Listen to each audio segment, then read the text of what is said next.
శ్రీ గురుచరిత్ర 16వ అధ్యాయము. ఓం అవధూత చింతనం శ్రీ గురుదేవదత్త జయ ఓం. ఓం శ్రీ గురు దత్తాత్రేయాయ నమః. ఓం శ్రీ గణాధిపతయ నమః. ఓం శ్రీ గురుదేవదత్త. సిద్ధముని నామధారకునితో ఇట్లా చెప్పుచున్నారు. స్వామివారు శిష్యులనందరూ తీర్థయాత్రలకు సాగనంపిరి. నేను మాత్రమే వారి పాదసేవా తత్పరుడనై అక్కడ ఉంటిని. ఆ క్షేత్రము కడు మనోహరము. ఆరోగ్య భవాని అను పరమేశ్వరి అచ్చట వెలసియుండుటచే ఆ క్షేత్ర మహిమ జగద్విఖ్యాతము. ఆ క్షేత్రమున శ్రీ నృసింహ సరస్వతి స్వామివారు 1 సంవత్సరము గుప్తముగా నివసించిరి. వారచ్చటనున్న కాలములో ఒక చిత్రము జరిగెను, చెప్పెద వినుము. ఒక బ్రాహ్మణుడు ఒక దినమున స్వామివారి వద్దకు వచ్చి సాష్టాంగముగా నమస్కరించి స్తుతించి, అజ్ఞాన మహాసముద్రములో మునిగి ఉన్నాను, నన్ను తరింపజేయుడు.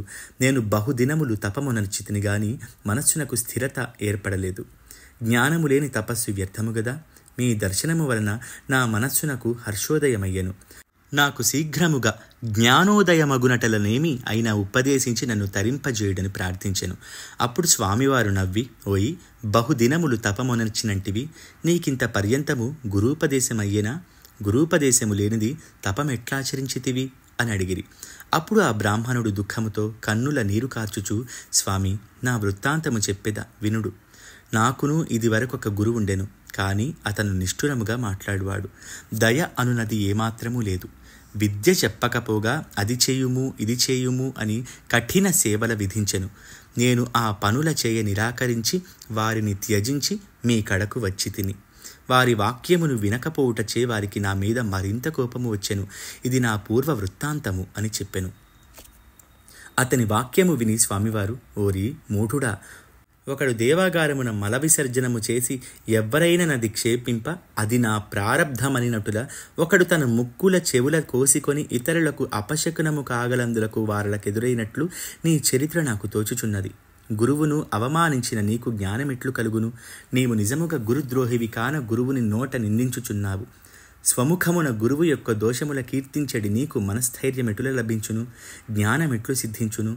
గురుద్రోహియగువాడు ఇహపరముల సుఖమునందజాలడు.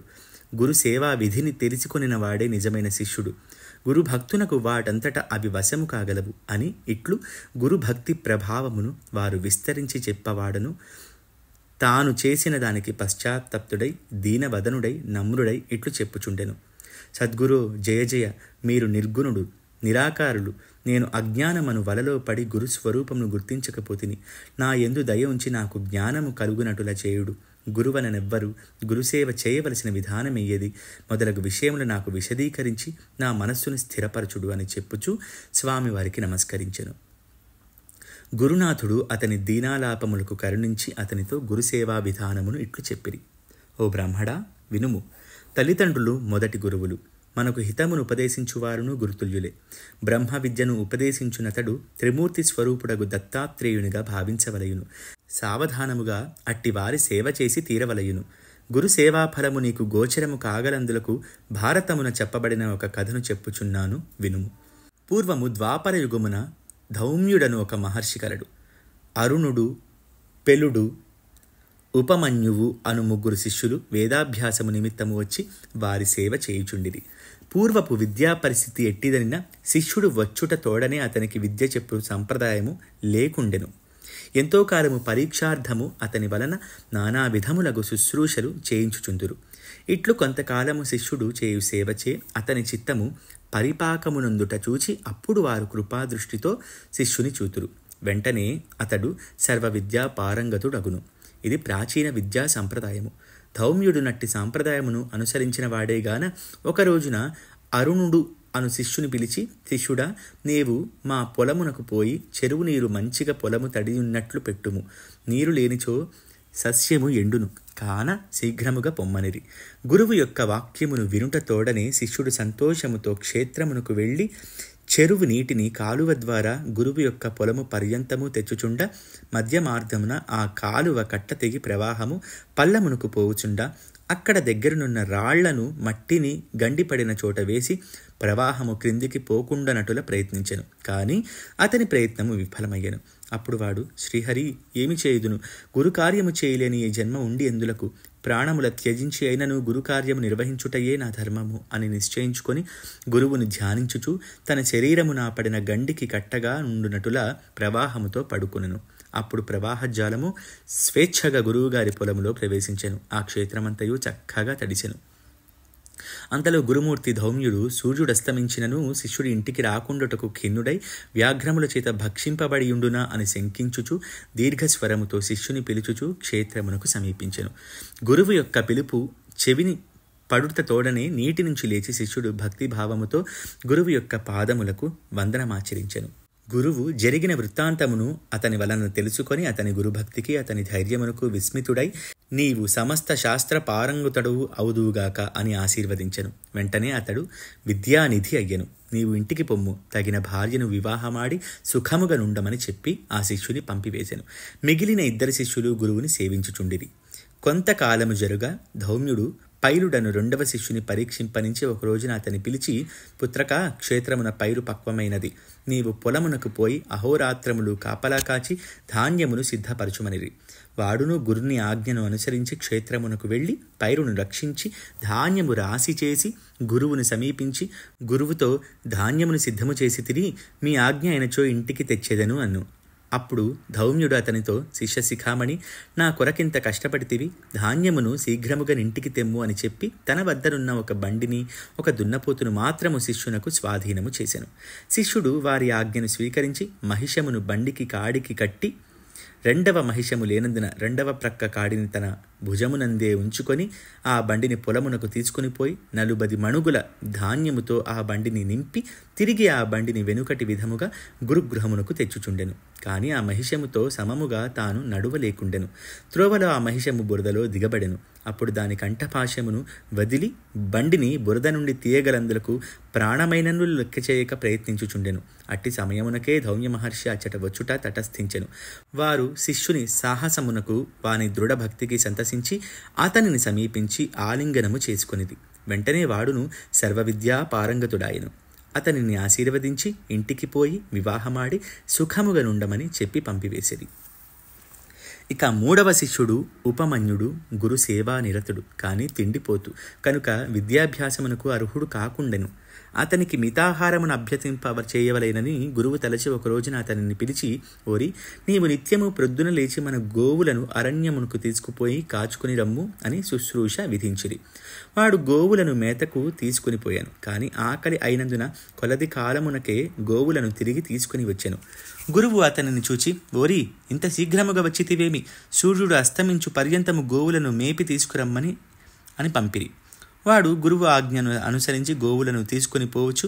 ఆకలి ఎగుచున్నందున అచ్చట ఒక నది అందు స్నానమునర్చి గోవులను మేతకు వదిలి సమీపమునున్న గృహముల మధుకరము చేసి భుజించి సాయంకాలమునకు గురుగృహమునకు గోవులను తెచ్చుచుండెను. గురువు మితముగా రాత్రి ఆహారమును అసంగుచుండెను. ఇట్లు కొన్ని రోజుల గడువ శిష్యుడు మామూలు ప్రకారమే పుష్టిగా నుండుట చూచి గురువు అతనితో, ఓరి, నీవు పగలంతయు ఆహారము లేక గోవుల కాచుచుంటివి గదా, నీవింత పుష్టిగా నెట్లుండగలిగితివి అని ప్రశ్నించెను. అప్పుడు వాడు, స్వామి, ఆవులు మేయుచుంట నేను నిత్యము మధ్యాహ్న కాలమున పరిసరముల యందున్న గృహముల యందు మధుకరము చేసి భుజించుచుంటిని అని చెప్పాను. అప్పుడు గురువు కోపించి, ఓరి, నన్ను విడిచి నీవు భుజించుట ధర్మమా? రేపటి నుండి నీవు యాచించిన మాధుకరమును నాకు తెచ్చి ఇమ్ము, అనంతరము గోవుల కాచుటకు పొమ్ము అని ఆజ్ఞాపించెను. శిష్యుడు అటులనే చేయుచుండెను. గురువు ఇచ్చు ఆహారము చే ఇతని ఆకలి తీరకుండెను. అప్పుడు వాడు గురువు ఇంట భుజించినయు తిరిగి గోవులను తోలుకొని పోవచ్చు మరికొన్ని ఇండ్లలో మాధుకరము చేసి భుజించుచుండెను.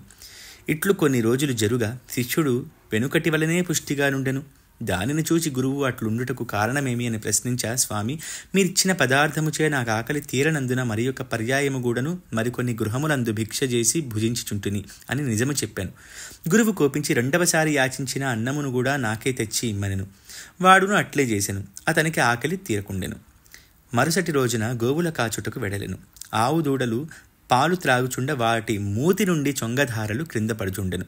వాడప్పుడు దోసిళ్లతో ఆ పాల చొంగను త్రాగ ప్రారంభించెను. 2 పర్యాయములు తాను తెచ్చిన భిక్షమిచ్చుచుండెను. అందుండి గురువిచ్చిన ప్రసాదమును తినుచూ తిరిగి అడవులలో గోవత్సముల ముఖముల నుండి స్రవించు పయోధారల గ్రోలుచుండుటచే వీడు దినదినంబునకు మరింత పుష్టిగా నుండుట గమనించి కారణమడుగగా వాడు తాను చేసిన పనిని చెప్పెను. గురువు అది విని, ఓరి మతిభ్రష్టుడా, ఉచ్చిష్ట పయఃపానము చేయవచ్చునా? అట్లు చేయుట బహుదోషము, ఇక మీదట నట్లొనర్పకుము అని అనిరి. శిష్యుడును వారు ఆజ్ఞకు బద్ధుడేగాన మరుసటి నాటి నుండి ఆ పని మానెను. ఆవుల కాచుచుండెను, కడుపులో ఆకలి మండిపోవుచుండెను. అచ్చట అనేక జిల్లేడు వృక్షములు అతనికి అగుపడెను. అందొక ఆకు విరసగా అందుండి క్షీరము స్రవింపసాగెను. ఇదియు క్షీరమే గదా, గురువు ఇది త్రాగవద్దని నిషేధించలేదుగానే దీనిని త్రాగి ఆకలిని తీర్చుకునేదా అని నిశ్చయించుకొని ఆకులతో నొక దప్పను తయారు చేసి అందు అర్కక్షీరములు నింపి త్రాగుచుండ దైవవశమున అవి కంటిలో పడి 2 నేత్రములు పోయి గ్రుడ్డివాడాయను. గోవులను చూడలేకపోయెను. చింతాక్రాంతుడై చేతనొక కర్రను పట్టుకొని, గోవులేమయ్యనో గదా, గురువు నన్ను కోపించును, ఏమి చేయుదును అని అటూనిటూ అంధుడై తిరుగా ఒక గర్తమున పడెను. ఇంతలో సూర్యుడు అస్తమించెను.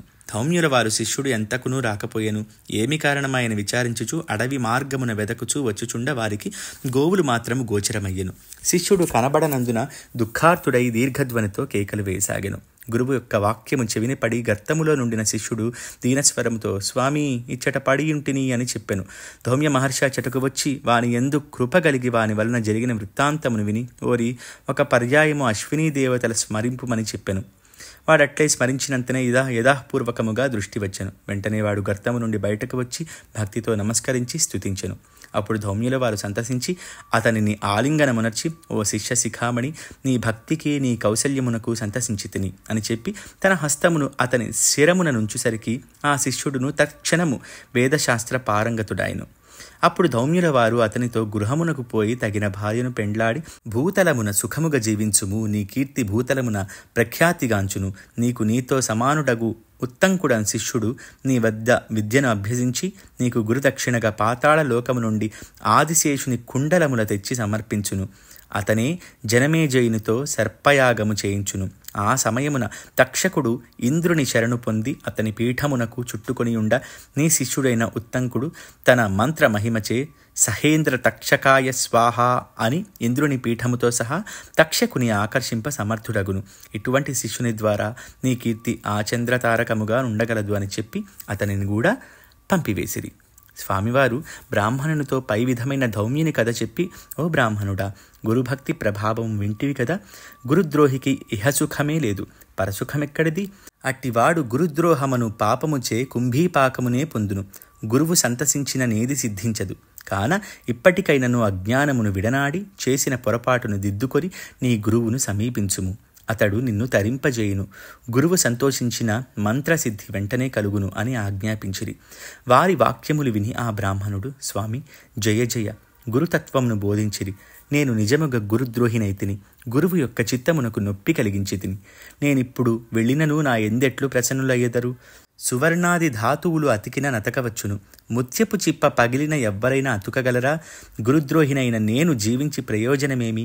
ప్రాణముల త్యజించెదా అని చెప్పుచూ ఆత్మహత్యకు ఉద్యుక్తుడయ్యను. అందుచే అగ్నిస్పర్శతే తృణము భస్మమైనటుల పశ్చాత్తాపముతో అతని పాపములన్నీయు పటాపంచలయ్యను. అగ్ని కర్పూరమును నిశ్శేషముగా దహించునటుల పశ్చాత్తాపముచే సర్వదోషములు సమూలముగా నశించును. కాన గురుమూర్తి అతనికి కలిగిన పశ్చాత్తాపమునకు సంతసించి అతనిని దగ్గరకు పిలిచి, నీ దురితములన్నీయూ పోయెను. నీవు గురువును సహృదయమును స్మరించి ఆ రూపముతో నన్ను ధ్యానించుము అని చెప్ప అతడును సంతసించి వారి పాదముల శిరముంచి నమస్కరించెను. గురువును స్తుతించెను. శరీరము పులకరించెను. కంఠము గద్గదమయ్యెను. ఆనంద భాష్పములు నేత్రముల వెంట స్రవింపసాగెను. తక్షణమున గురుకృపచే అతనికి జ్ఞానోదయమయ్యెను. వేదశాస్త్రముల యందు నిపుణుడయ్యెను. ఆ బ్రాహ్మణుని యొక్క అదృష్టమును ఏమని చెప్పవలెను? అప్పుడు గురుమూర్తి అతనిని ఓదార్చి, నీవు సంశయించక ఇప్పుడు నీ గురువునొద్దకు పొమ్ము. నీవు వెళ్ళినంత మాత్రమునని అతడు సంతసించును. అతను వేరు, నేను వేరు అను భేదమును విడనాడము అని చెప్పిరి. వాడును అట్లే చేసి గురుకృపకు పాత్రుడై ఇహపరసుఖముల నొందెను. ఇంతలో వైద్యనాథ క్షేత్రమును సంవత్సరము పూర్తి కాగా శ్రీ నృసింహ సరస్వతి స్వామివారు ఆ క్షేత్రమును విడిచి కృష్ణానదీ తీరమందలి భువనేశ్వరి అను పరాశక్తికి నివాసమైన భిల్లవటి అను గ్రామము చేరి నదికి పశ్చిమ తీరమునున్న ఒక ఉదుంబర వృక్ష మూలమున కొంతకాలము నివసించిరి. ఆ కథ పై అధ్యాయమున చెప్పబడును. ఇది గురుచరితమున 16వ అధ్యాయం సమాప్తము. దిగంబర దిగంబర శ్రీపాదవల్లభ దిగంబర.